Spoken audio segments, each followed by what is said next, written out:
factors. So there are some few things that we think we actually know about diabetes, but they are not true. The first one would be, some people think that people with type 2 diabetes brought it on to themselves. You can see some people because you think they are obese or overweight, and you feel like, oh yeah, they deserve it.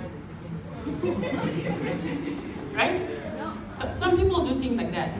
But the truth is, we've learned about lifestyle risk factors, but we also have other risk factors. Those that we cannot modify. Can you give me examples? Genes, of course. What else?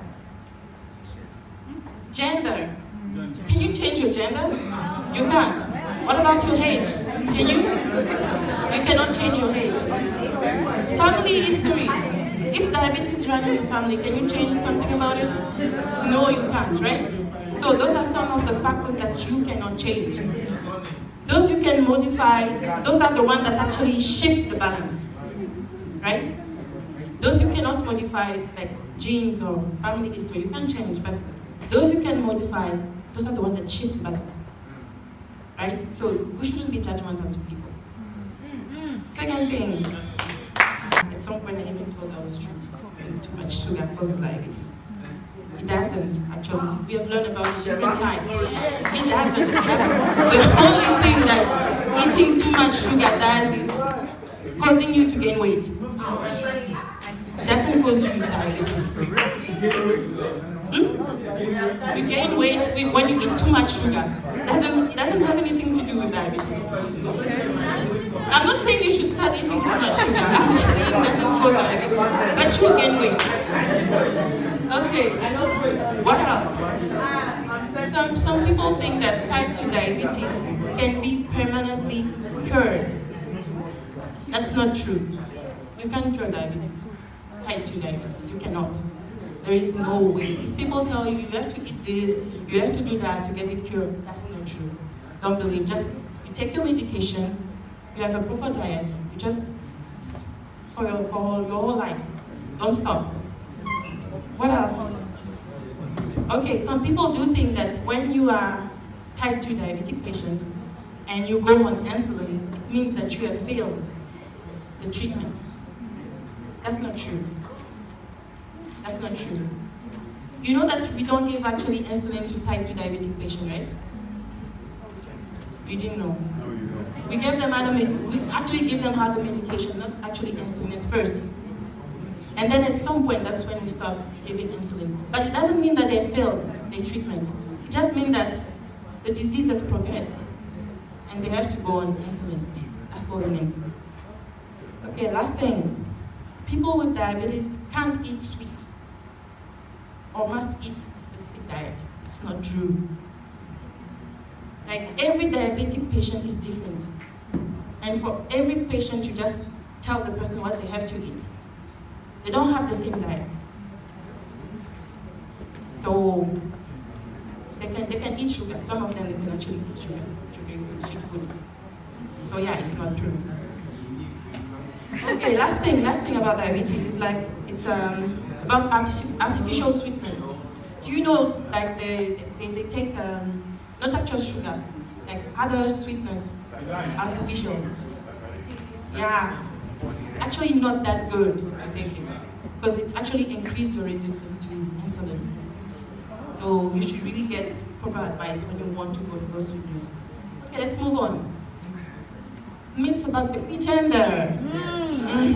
Let's talk about it. So this is quite a confusing topic. I tried to research about it, and even the doctors who are actually talking about it, they are in conflict. Some are saying that, some suggest that the timing of sexual intercourse actually determines the sex of the baby. Some are saying that, but others are opposing it. Okay. And other studies suggest that extreme stressful situations, like if the woman is in stress, under stress, it shifts the balance. She has like more chance to give birth to a baby girl. I'm telling you, some research have demonstrated that. And then the last thing is that some studies, they also emphasize on the diet before conception. They're saying if the woman eats, let's say, acidic food or food with high calcium content, chances are she will give birth to a baby girl.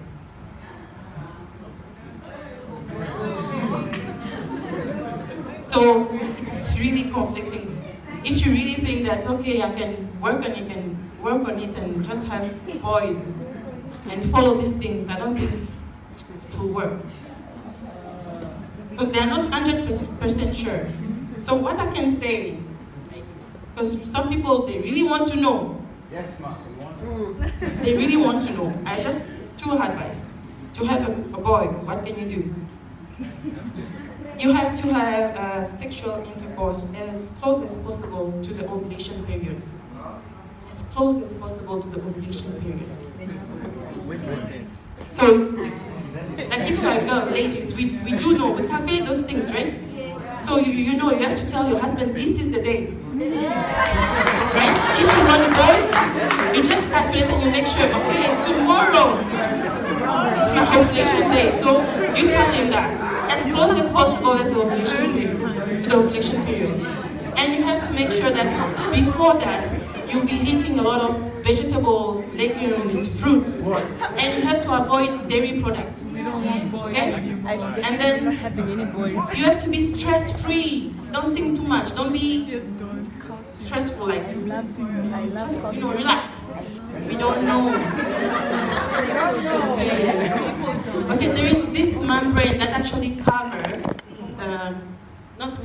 it's just around the vagina, right? But some people, for some reason, they do think that the hymen actually covers the vagina, right? But it's really wrong. It's just a membrane that is really stretchy and is there around the vaginal opening. So what is the first myth about virginity? Some people do think that the hymen must be broken the first time you have sex. And they are expecting some bleeding and tearing. No. We should stop thinking that way. Because the truth is, that membrane, as you are growing up, it's getting stretchy. It stretches more. So you should not expect that when you are engaged in sexual activity with, let's say, a woman of 25, even 22, 23, no. You shouldn't expect that. Second thing. Okay, some people, if they feel like they have to be sure if the lady you want to get married to is very sure, just take her to the gynecologist to check. And you're taking her and the gynecologist, he doesn't know actually. He can't be 100% sure. So there is no way to really check virginity. Don't go to the gynecologist and expect him to tell you if the person is virgin or not. No, it can't be 100% sure. Okay, the third one. Some of us, we do think that using tampons affects virginity. It doesn't, so you can freely use them. The fourth one, okay, we also think that when we do gynecologic examination, it actually affects virginity. It's not true. In some instance, let's say we want to check if you have some cancerous cells, right? We have to insert an instrument inside the vagina, and it's not really a good feeling.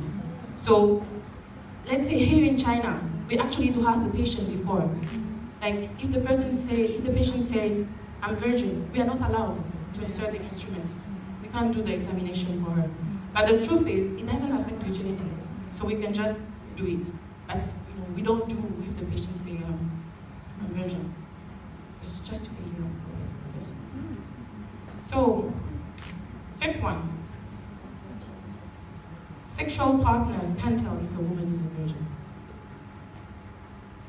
So, don't feel bad if you don't know.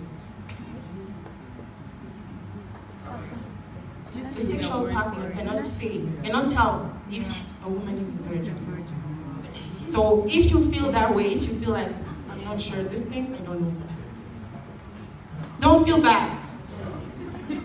Because the truth is, there is no way you can know like if she's truly virgin or not. But what I can tell you about virginity is that you just have to be honest. Right? Just be honest. Just tell the person, I am or I am not. The only person that can tell you the truth is the lady. That's all. Exactly. So I'm encouraging us to just be honest. Just be honest. Just say it. I am or I am not. It's okay. Right? Yes. Like for men, they don't even care. So we shouldn't care to just be honest. Right? Build on honesty. Okay, so other men. Are we happy? It seems like some people are not happy. I can see some faces. I said something wrong? The virgin men. Okay. Let's go on. Some other men. We are done with virginity. Let's move on. Male virginity. Oh, please. That one you should just ask them to. They should be honest too. Wait, let us be honest. Yes, let us be honest. Relationship are built on trust, right? So let us be honest. Okay, let's move on. Okay, we have some other myths. Men don't get breast cancer. Not true. They do get it.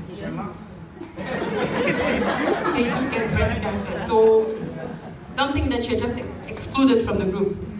You have like lesser chance to get it because we have more breast tissues, but you can get it. And also, some people do think that eating chocolate and fried food give you acne. It's not true. Doesn't mean you should think that.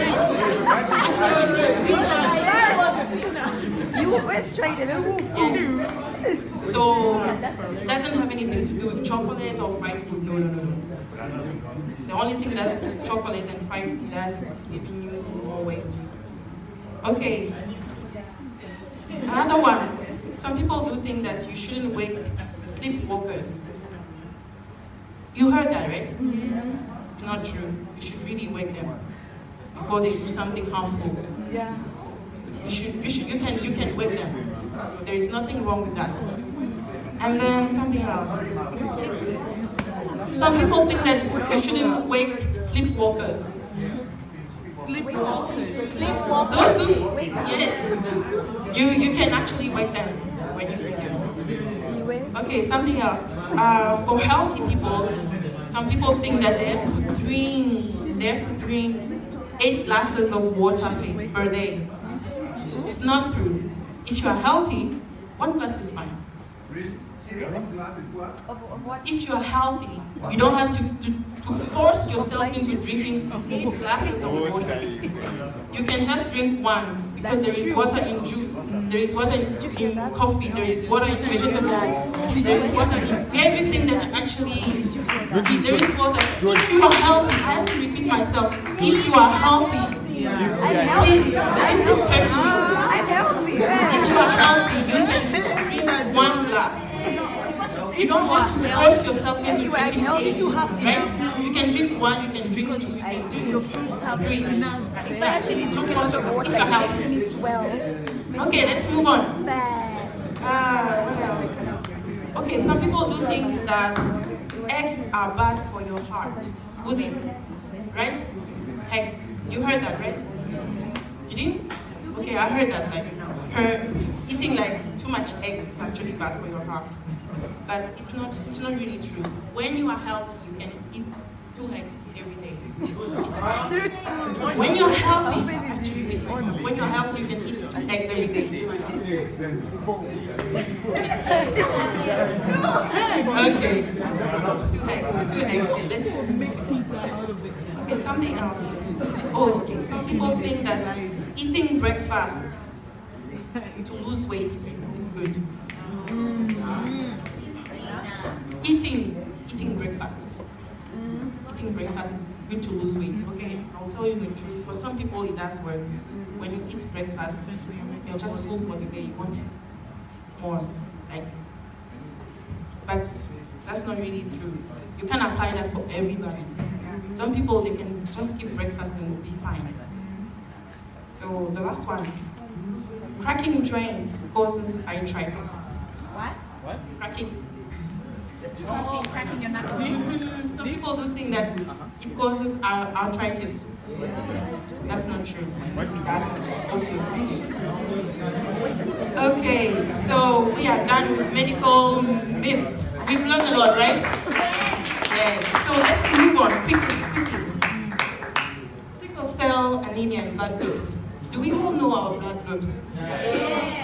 No. Okay, you should really get checked and know your blood group.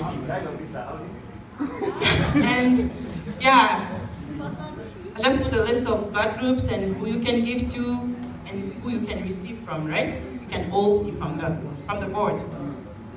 But I'd like us to pay attention to something, as we are young. For those who are already married, okay, they're not really concerned about it, but for those who are actually single, you have to pay attention to that, checking your blood group and doing other tests, like few tests. Like I'll just give you a list. It's really important. We should really do that, even if we are Christian and we feel like we just have to pray and that's it. No, please pay attention to the test. I'm not saying if you do the test and you realize that you are not compatible, you have to break up. I'm not saying that. At least you'll make an informed decision, right?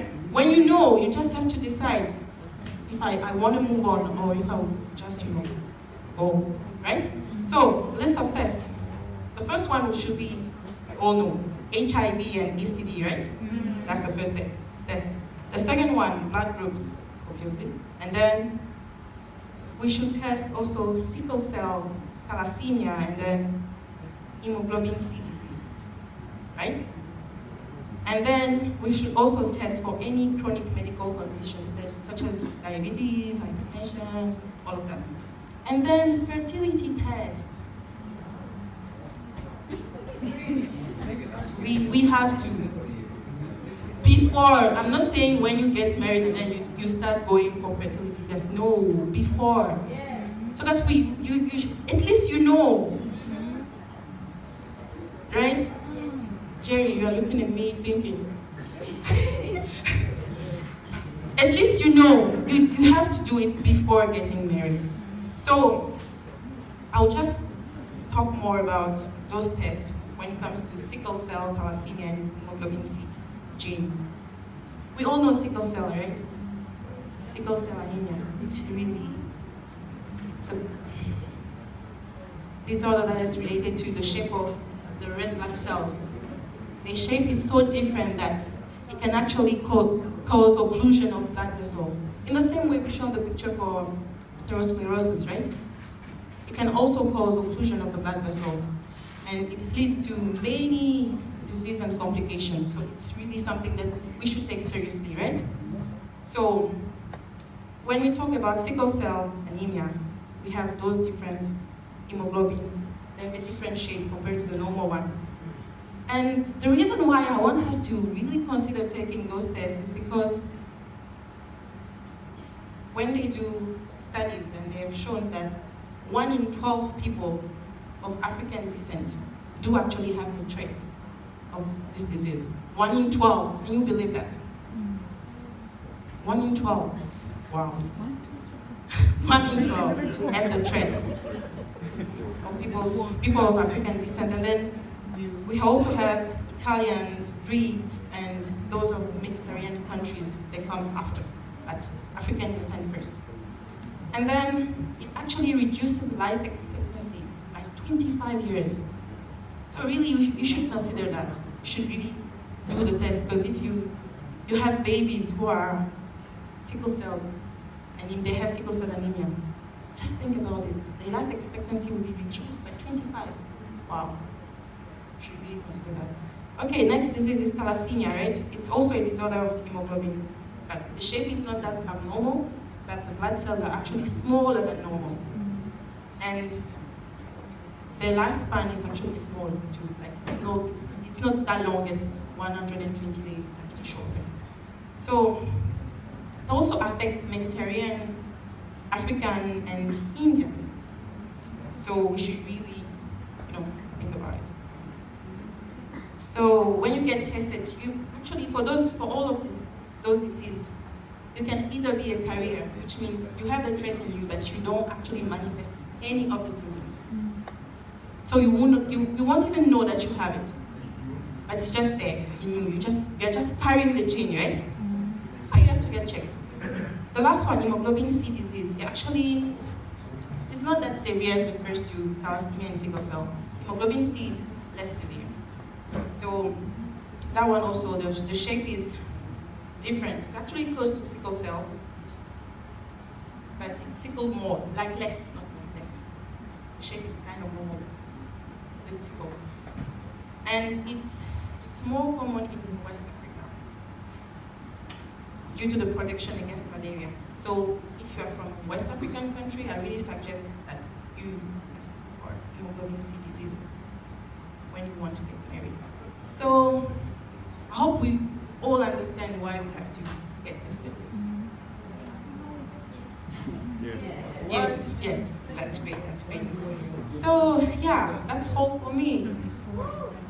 Thank you so much. So we are just ready for your questions. You can ask anything. We'll really try to answer to your questions related to the topic we talk about, and even if it's not related, you can actually ask. Thank you.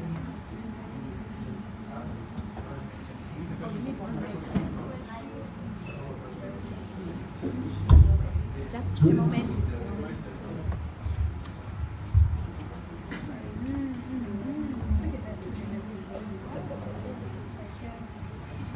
I'll ask Nivi and Rufus to join me, but we can all answer to the questions.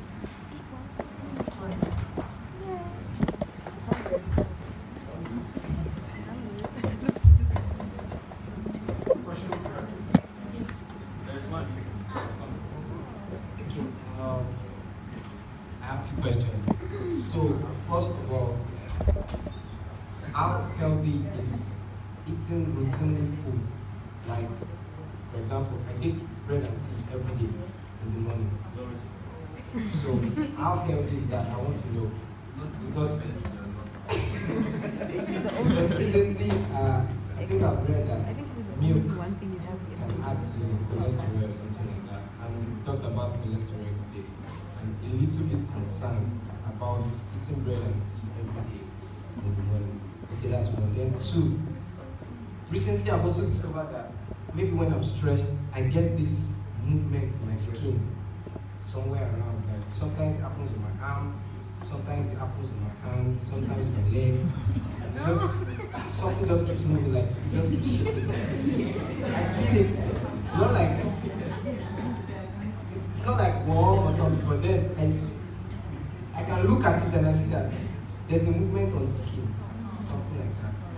I think I've tried to read about it, but then I didn't get any clear.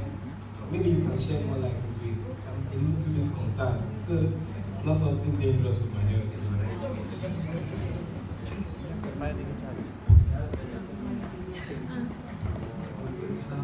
For the first question, talking about the meal taking tea, I think you don't take the milk or the tea just for the whole day. You still take something somewhere along the line. Do you still take something in the afternoon or evening, or you just take tea throughout every day? Every day. Just breakfast. Yeah, it's normal. It's okay. It's okay. Yeah. But it depends. Yeah, but it depends on what you garnish your bread with. Because if you choose to go for the butter, animal fats, it's difficult for it to be digested or kind of be taken out of the body. When you take animal fats, your liver, I told you your liver is responsible for breaking them or taking them out. So when the animal fats are high, we have different types of cholesterol. We have the LDH and all that. So the LDH is the bad one, which is kept in your system. Once it's kept in your system, the glue to maybe I should use the word glue. They glue to your vessels. And once they are glued to your vessels, they keep on accumulating, growing. So definitely, so it depends on what you add to your breakfast. Yes, it depends on what you add to your breakfast. Just to add on that, I think actually you can try to diversify your breakfast. You can take oats. You don't have to take bread every single day. You can take oats. You can also take cornflakes. You just have to try different things. I think it's healthier when you try some variety of food, not just bread every time. Second question. Yeah, the second question was talking about when you are stressed out. Yeah, when somebody was saying the Holy Ghost was just you're feeling the Spirit of God. Yes, when you are stressed out, certain neurotransmitters are released. We know of neurotransmitters. Neurons has to do with the nerves and all that being supplied to the brain. So when you are stressed out, quickly information is sent to the brain, and the brain will release those neurotransmitters we have on top of. You've heard of adrenaline? Yeah. You've heard of all that, norepinephrine. So they are released into your system. Once they are released into your system, they block certain blood supply to certain parts of your body and increase supply to muscles. They dilate the blood vessels, supplying your muscles. And once let's take for instance, when you are fighting, you see a snake right now. What you need to do is either you face the snake or you run away from the snake. So at that moment, message will be sent to your brain that no, I've seen something which is very terrifying. So it's either I run away from it. And running away from it, you will need your muscles to run. You don't need your stomach to run. You don't need your intestine to run at that moment. So the neurotransmitters act on the vessels, the blood supplied to your muscles in order to increase your activity, your muscular activities. And so by so doing, I can say it is a result of your shaking movement.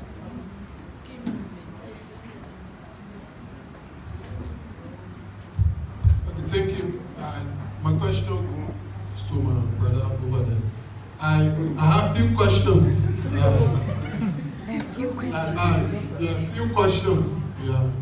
The first one has to do with the issue pertaining diabetic. You spoke about sugar, right? And from my research, my sister support me, so I want you to please convince me, because I do know that the total number of sugar you eat increase your body weight, in terms of weight. But you spoke about sugar giving diabetic. One. In my second question, you spoke about the liver, specifically in terms of metabolism. So I wanted to know from you, it is the only organ in the human body that metabolize drugs, specifically tablets. Let me say tablets, because I do know there are many organs that metabolize disease too. Then I had another question from my sister that spoke about. She spoke about healthy person. So I wanted to know how can I be healthy? If she answered it, then I have a question to ask in terms of the water that you spoke of. How can I know in terms of healthy person? Because you said a healthy person wouldn't need to drink 1 glass of water. And we know that the cells, there's no cell in the human body, even the brain cell that live without water. So I wanted to know, because you spoke about water, and we know that as soon you drink juice, when it enters the body, it no longer becomes juice, it becomes water in the human body. So I wanted her to clear my doubt in that. Thank you. For the first question, talking about the sugar level in your blood, it's not necessarily you taking enough sugar. Our sister was talking about you not eating plenty. When you eat plenty sugar, doesn't mean you lies on your pancreas. Your pancreas controls everything. I just showed you the pancreas. That one that looks like a gun can shoot you. Yeah, that is the pancreas. It controls your body sugar level. Whatever food you eat, carbs or the carbohydrates, when it enters, it doesn't necessarily mean you are taking sugar. When you eat, I think that he was saying that Jenny said that sugar gives diabetes, and she wants Jenny to, but that's not what Jenny said. No, that's not what he said. He said Jenny said that sugar gives I said I supported her in your studies, but from you said sugar level in the blood. the sugar level. I'm saying I support her, but you said, right, that we need to reduce our sugar. I didn't say we should reduce it. Okay. So let me explain why. So when you eat more the carbohydrates, they are broken down, and then the end product, you get the sugar in your blood. It doesn't necessarily mean you're eating more sugar. But when you eat more carbs, they are in your blood. Your pancreas needs to. Alright, then the second question is what? The second question you spoke about, because I know the liver, the main function of the liver is to detoxify and toxic. But you spoke about metabolism in terms of drug. So I'll ask my question as to whether. Yeah. So I was saying no. I'm saying that it is the only organ in the human body that. Yes, please. It is the only organ. Because I do know in terms of drug, we have close to 3-4 organs that metabolizing. We have the liver, we have the kidney, the business. So I wanted to know the question is that the solution is whatever thing that goes through our mouth, everything we take in should pass through the liver. Everything we take parenterally through our vein doesn't go to the liver. Please, do you understand? Whatever medication we take it here goes straight into the bloodstream, and then it affects the heart. Whatever food we take in, whatever drink, anything, it goes to the liver. The liver needs to metabolize it, needs to take them out. Yeah, because